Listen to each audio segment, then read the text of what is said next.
Hey, welcome to the Message Market Fit podcast.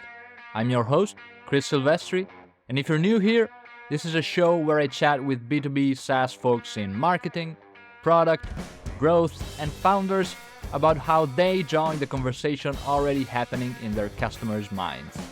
We dive deep into their thinking, their systems, and their playbooks to see how they empathize with their audience and speak to them in a way that resonates, so they're compelled to take action. Join us and learn how you too can shape your messaging strategy and write copy that truly resonates and differentiates you.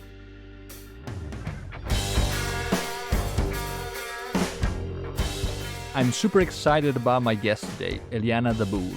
Eliana is the VP of Marketing at ShareID, an authentication as a service solution tied to government-issued IDs.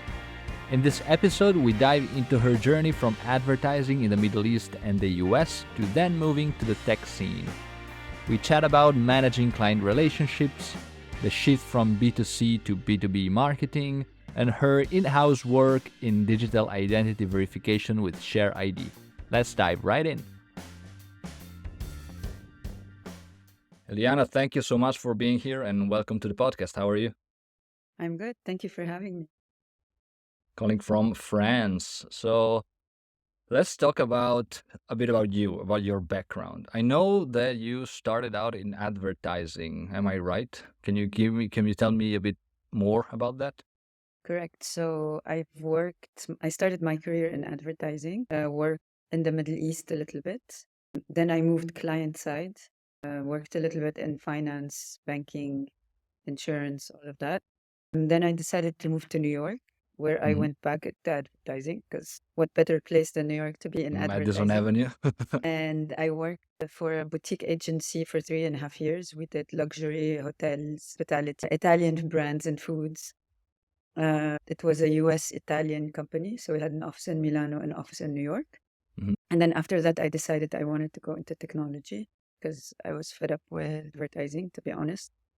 And I switched. I started working for a startup in the US called Instant.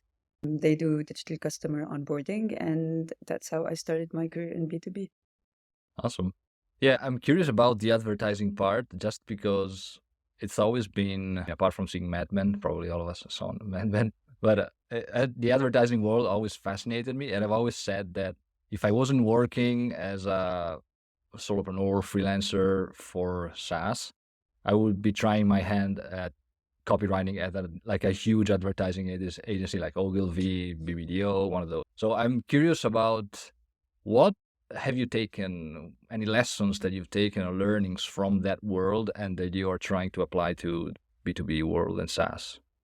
Sure. So I worked in the client servicing. So I was an account director Mhm. when I left.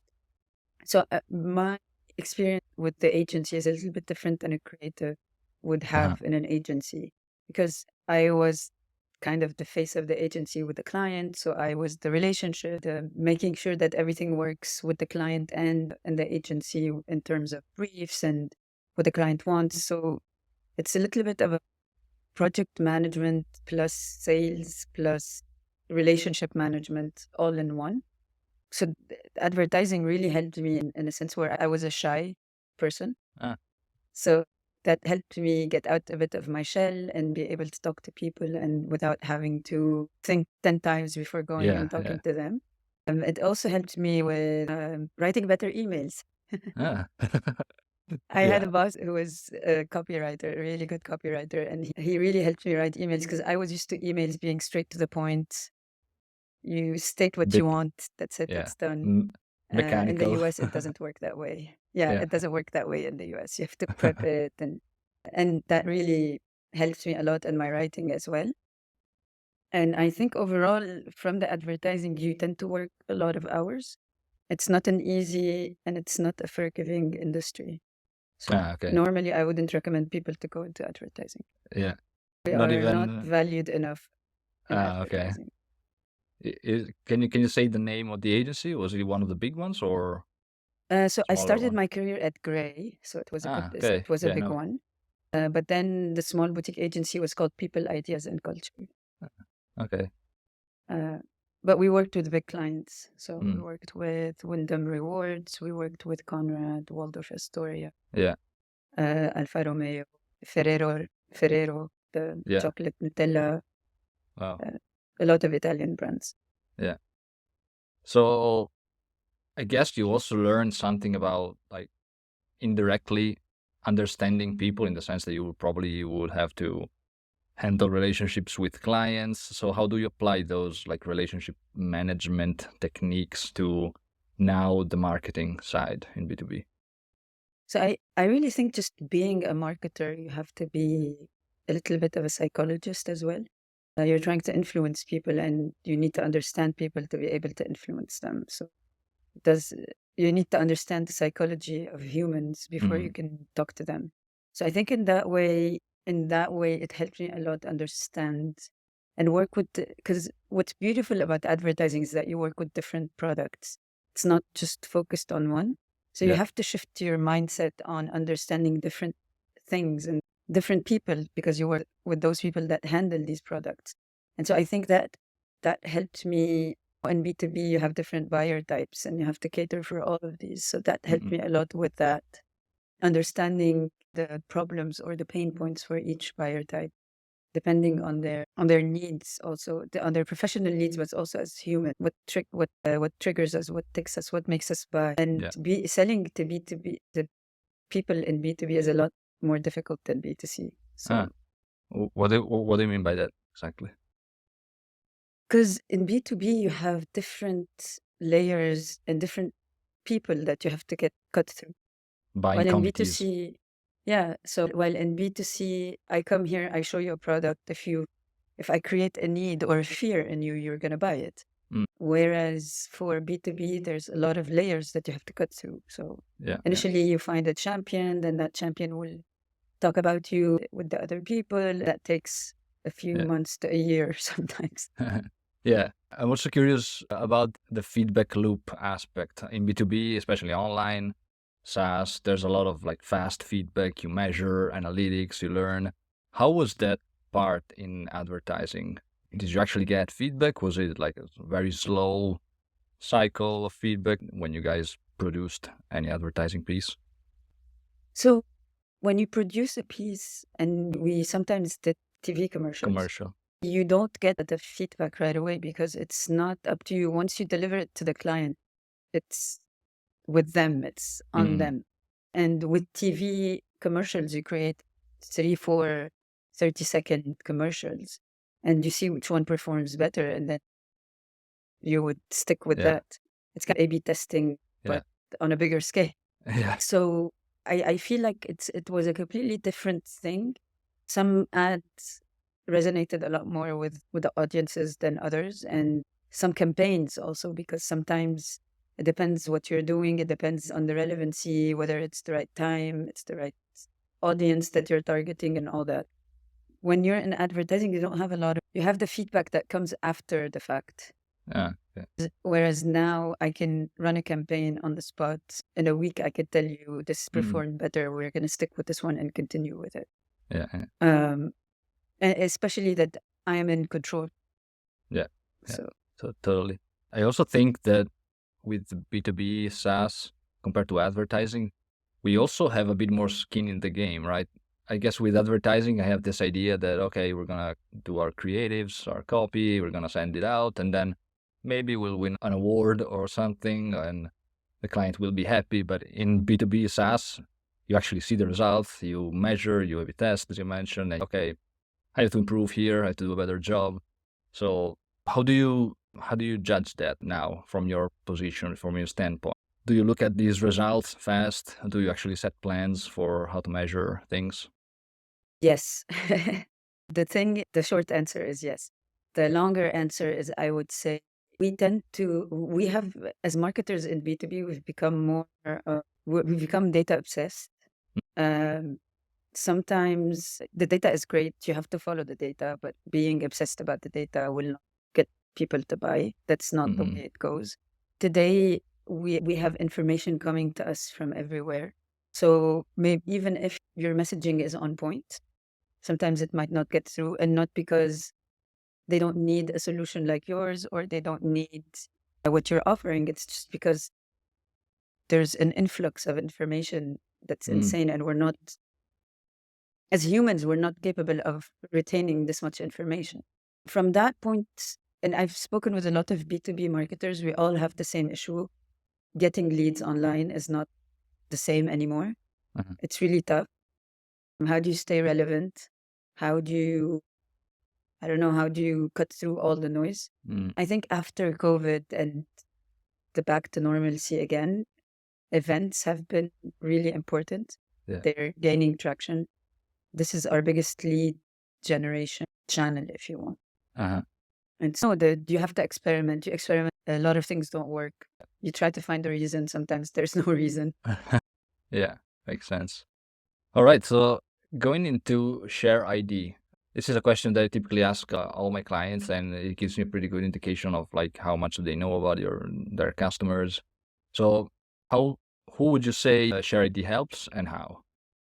We help a lot of industries. So Share ID is an authentication as a solution platform that offers a strong customer authentication that is tied to your official identity. Meaning, what we do basically is the first interaction of the user with Share ID. They have to take a video of their identity document and then a video of their face, and then we match the identity. One, we check that the identity is not fake.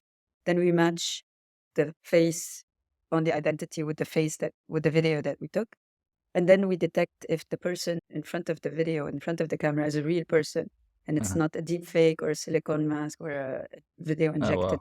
All of that. And so once we get that, we can emit a verified digital identity that is reusable, and without storing any of the biometric or personal information that we've collected. So we process the data, we create this identity that is not stored in our systems. And every time after that, the person that needs to authenticate themselves, all they have to do is smile and they're in. And so basically what we provide is a product that's unhackable, one, because we don't have any of the user's data, where it's encrypted, and it's a one-way encryption. It's a homomorphic hash.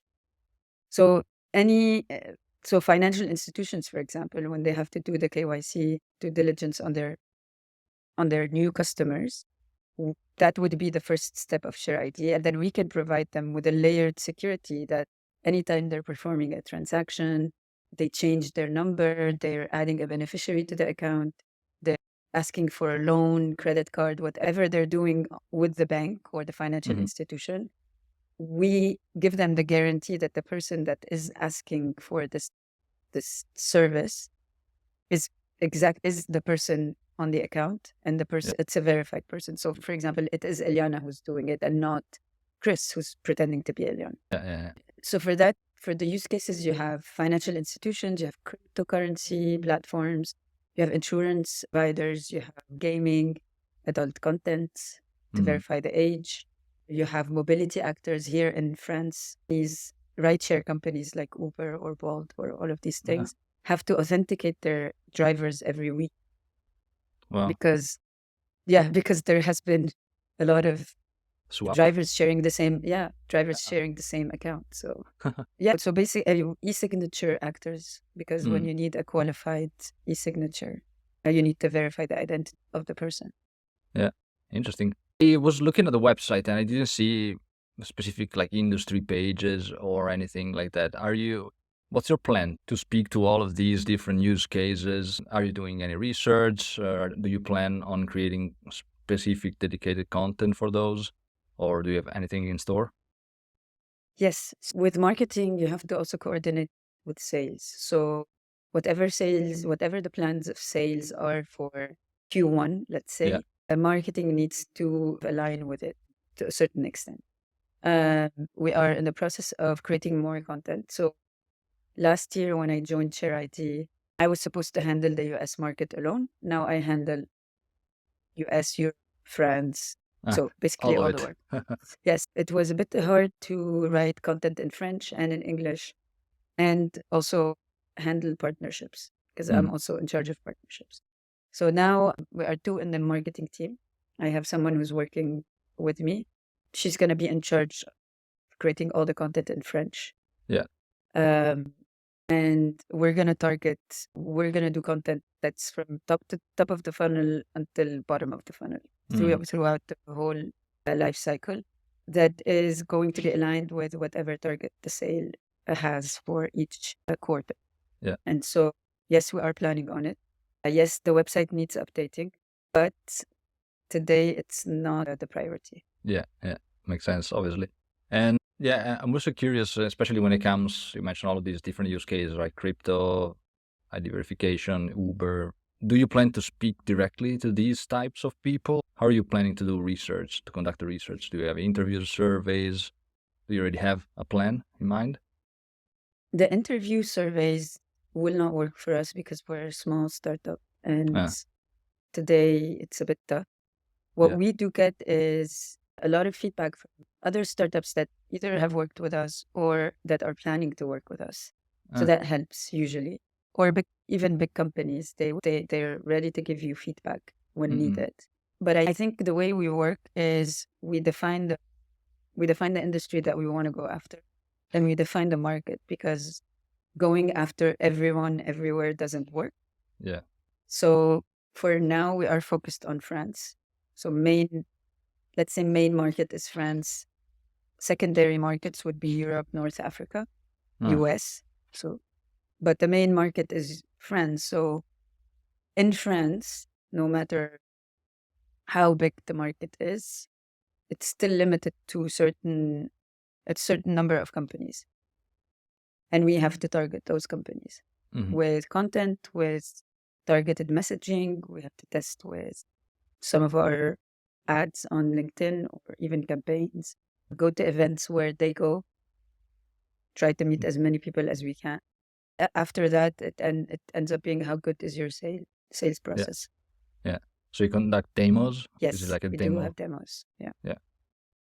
But that Yeah. comes after the lead or the disqualified. Okay. Yeah. Yeah. Yeah. I typically see, especially early stage companies, early stage SaaS, they focus rather than even on the website content, they focused on maybe positioning strategy and then turning that into sales pitch. And then they validate the sales pitch with potential leads. Is Yeah. that something that you're doing as well? A little bit. Yeah, last year, so Share ID has existed since 2020, July 2020. I joined them in November 2022, Mm, but they had just launched their product because it's a deep tech product and it yeah. needed to work before they could launch it. And so when I joined, not a lot of people knew about Share ID, and we managed to create so much brand awareness in a year. We got featured on TechCrunch. We got so many awards. We were even finalists in a lot of awards. So that really helped spread the message. And Mm-mm. we did it with practically zero budget. Ah, I would say a little bit more than zero, but zero budget. And that was something that we had to build for this year to be successful, and for the salespeople to be able to sell it, because people know you yeah. and you're not anymore the new kid on the block. I That was mainly the positioning strategy that we were trying to do. But we're still, I mean, the positioning strategy is not set in stone, so it Yeah. It changes, evolves. evolves. And so constantly working on it. But last year really helped us position ourselves.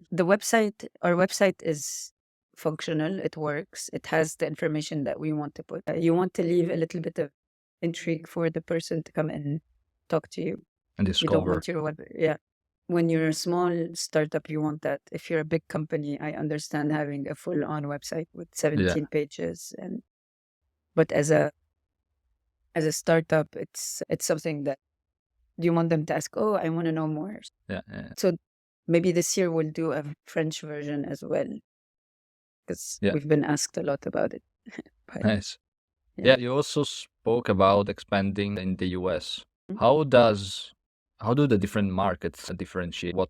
How's your approach different, maybe, as far as presenting the product? Are there cultural or technological differences or differences from a regulations compliance standpoint? From a cultural standpoint, Americans will always give you the first call, but if they don't want the product, they will tell you right away. They don't waste your time, which I find a really admirable Yeah, quality. they're more direct. Yeah, They're more direct. We don't need it right now. Let's not waste each other's time. We don't want to go. No, at least. Yeah, exactly. No Yeah, ghosting. you know, yeah, no ghosting. In France, they ghost you. They ghost you because they tell you yes, yes, and then they stopped answering.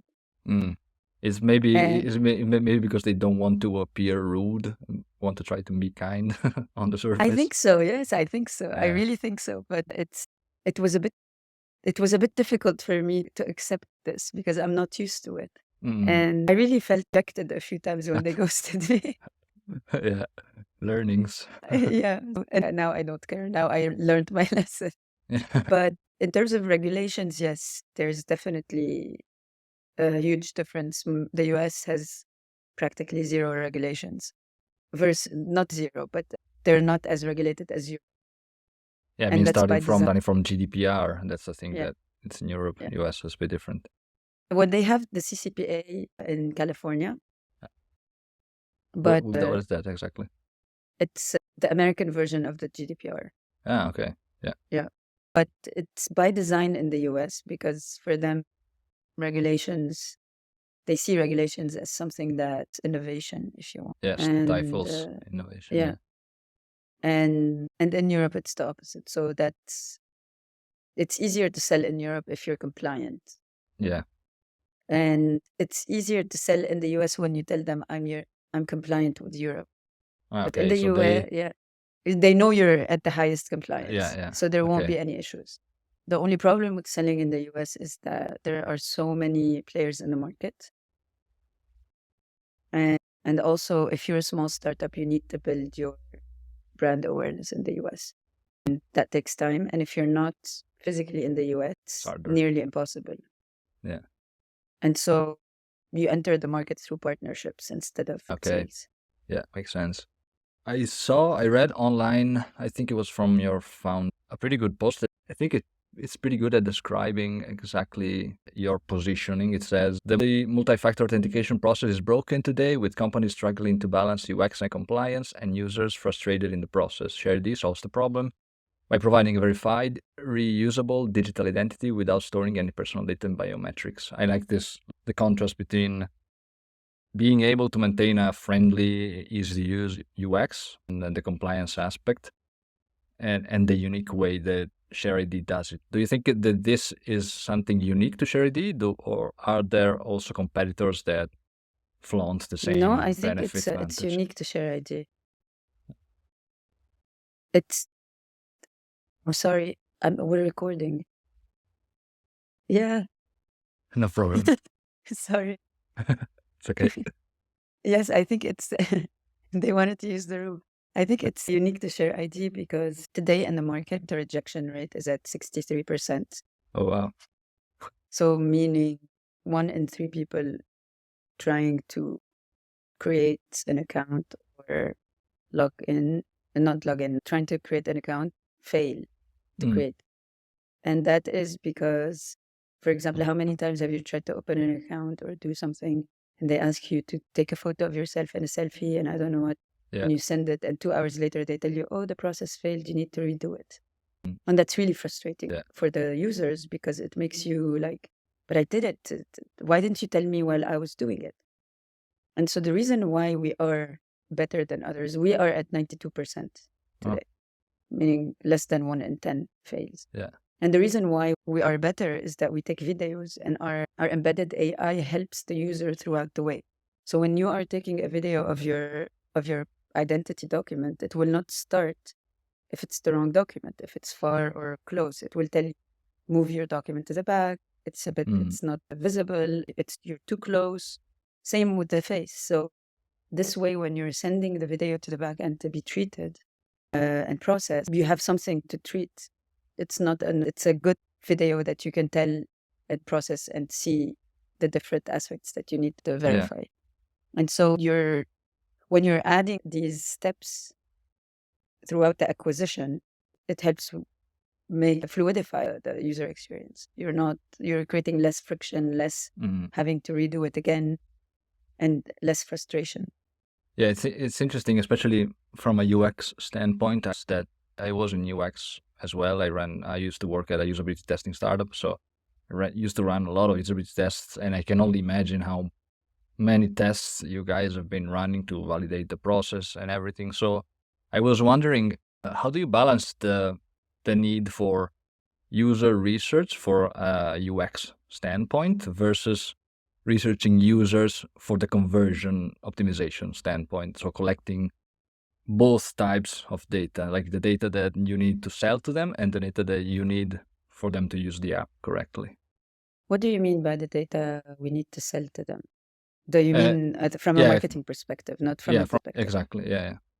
So from a design perspective, a lot of it goes back to the people that are testing with us and the clients that test and then become clients.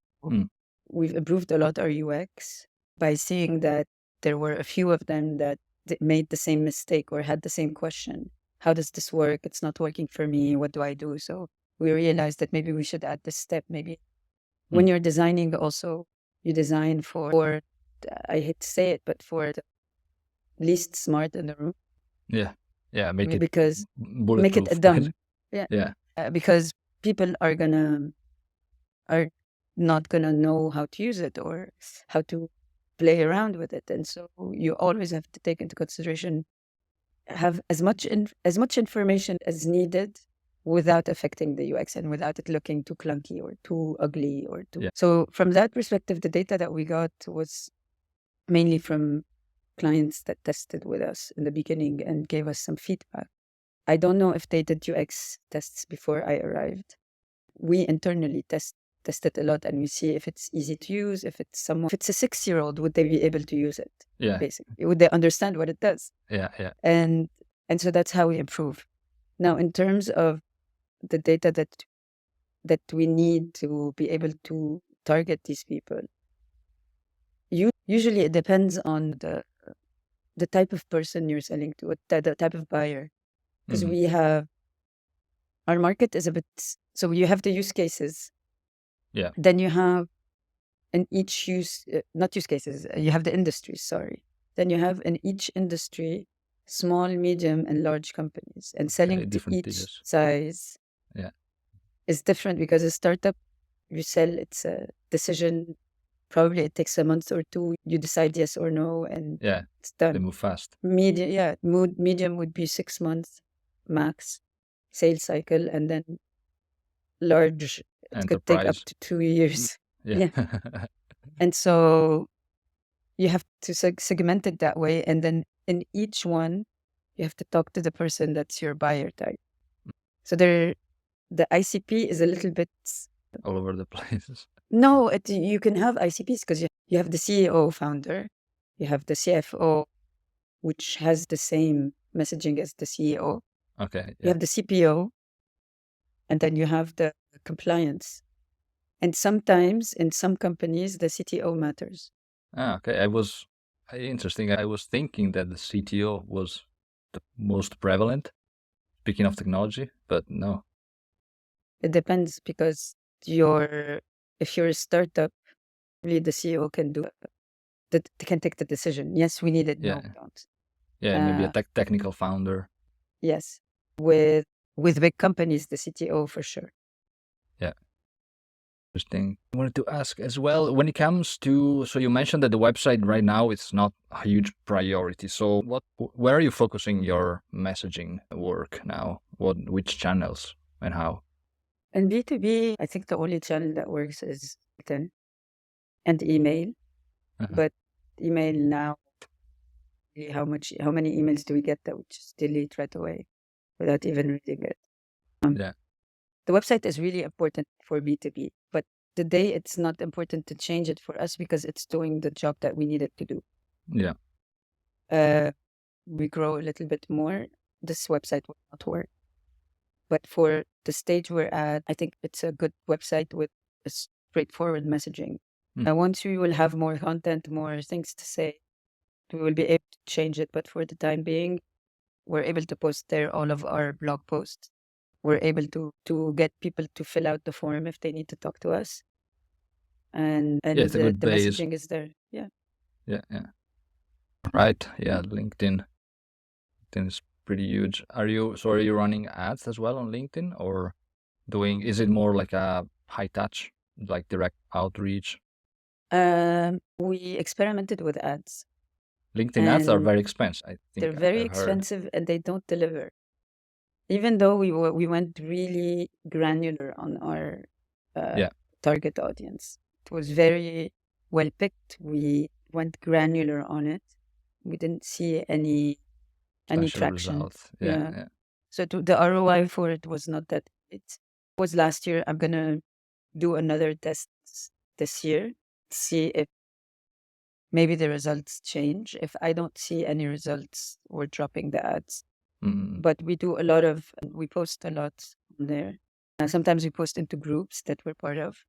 But posting into groups is less salesy, producty, more conversations that are going on. Yeah, connections.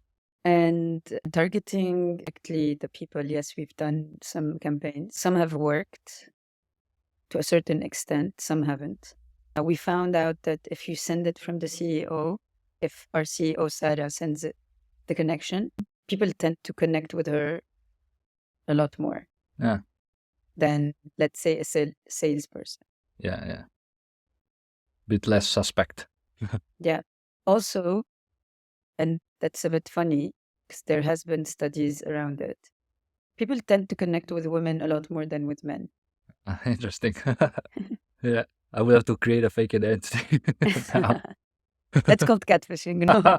True, they're not. No, but right. it's one, your position affects. So if you're the CEO of a company, it's more likely that they're gonna add you than a salesperson because you're thinking, I don't want him to sell to me. But a CEO is a bit different, and if it's a woman, it's also higher chances. Yeah. Interesting. I have another couple of questions actually. So the other one was one of the biggest problems that I see when it comes, especially to bigger teams. Maybe for you it's a bit less. One of the big problems in creating effective messaging is also lack of alignment between sales, marketing, product, internal team. So I was wondering, especially since your company is very UX heavy, design heavy, how are sales team and marketing aligning with the development and design team to know about all the problems that the design teams are solving? Design teams is a big word for a small startup. It's a one-person team. Okay. Yeah. Yeah. Usually, how do marketing and sales transplant all the knowledge that this designer has into their heads so that they can sell the product effectively? So usually the designer is following the vision of the CTO. And since design also falls under marketing to a certain extent, a lot of the product design has also been falling under my supervision. And so I sit down with the CTO, who's in charge also of the product. And she's our co-founder. So she explains to me her vision. Sometimes we would say, yeah, that makes sense. Let's do it. Sometimes we would say, but that doesn't make sense. Why are we even wasting our time doing this? Yeah. And the salespeople's job is to always get whatever the clients want. The product people's job is to tell them this can be applied and this cannot be applied. And so this is where sometimes you have to say, no, this is a waste of time. We're not going to do it. And so there is constant feedback loop. It's not like we have a meeting every week. We're constantly talking to each other, saying, does this make sense? Should we go and look into it? Or if it doesn't, then let's just drop it and say, we don't offer it today. Yeah. For example. But I think in terms of messaging and UX, I really think that our product is so simple and there are a few keywords that you need to remember. And then you do it your own way. Like I never would say to a salesperson, you have to memorize the script. I would tell him, this is the script. These are the words that you have to hit. here are a few examples that you can use. Do it with your own language so it looks natural. Yeah, it's pretty flexible. Yeah. Awesome. So what's the biggest challenge for you right now in terms of messaging or marketing, would you say? In terms of marketing, I would say getting leads. It's really been a Attracting challenge. new. Yeah, and attracting qualified leads. And I've talked with a lot of people that are in the same position, and I feel like we all have the same problem. And the problem is that we're not able to. We're trying, we're testing, but it doesn't seem like a lot of things have been working. Yeah. I don't know if you've heard that with other people. Yes, a few mentioned it. So it's not really a conversion problem, but it's more like an attraction, lead generation problem. Yeah. It might be, especially for earlier stage companies. And that's probably the main challenge. Yeah. All right. Last question. Where do you go to learn about this stuff, about marketing, about messaging? What are your favorite places, online, offline communities? I am part of this Slack channel called Serial Marketer. Usually they put a lot of good content. I read a lot of, newsletters, articles. Sometimes things like HubSpot, for example, they tend to give good educational things on specific topics. Yeah. Usually that's what I do to get and to talk with other people that are. LinkedIn is a good place as well for education and content. Yeah. But mostly I use Serial Marketer. I think it's by invitation. I don't know you might be able to ask for an invitation. And then there's also, with the Slack communities, it's kind of hit or miss, I think. You can be in a lot of communities, but then messages gets lost. There's a lot of people. It's like a wasteland. So you think that one is pretty active and reliable? Yes, I like it because they don't bombard you with messages. There's a lot of people there, but and the channels are well thought of. So you have fun channel where you know that it's going to be memes and stuff like that. And even with that, people don't post that much. But there's a lot of other ones where you can post wanted, for example. They put also a lot of job for people if there is anyone interested. They do events also that are coming up and things like that. So I think it's a very interesting community. It's not you will not get 10 million messages a day. Yeah, that's for sure. Otherwise, I would have left. Sales pitches. Yeah, no, you don't. And sometimes people say, I need help I need you to go and look at my product and give me feedback, for example. Okay. And that's cool. I think that we can help each other. Yeah, crowdsource feedback. Yeah. Awesome. Thank you. There's also, if you follow Seth Godin, he's a really good marketer. The daily post email that he sends, right? Yeah, I love it. All right. Cool. Thank you again, Eliana. It's been super insightful.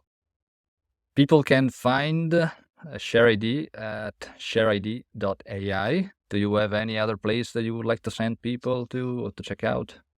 Our LinkedIn. I think we're pretty active there. Yeah. All right. For all of our news and sometimes our shenanigans in the office and stuff like that. Nice. I love those. All right. Thank you again and have a great rest of your day. Cheers. Thank you, Chris. Thank you so much for listening to the pod. I hope you enjoyed the episode. If you did, the best thing you could do to support the show and help me as a small business owner would be to leave a review. Head over to Apple Podcasts or Spotify and let me know what you thought about it. If you don't want to miss future episodes, subscribe, and if you have any feedback, questions, or suggestions for future episodes, just hit me up on LinkedIn at Christopher Silvestri or Twitter at SilvestriChris. Speak to you next time.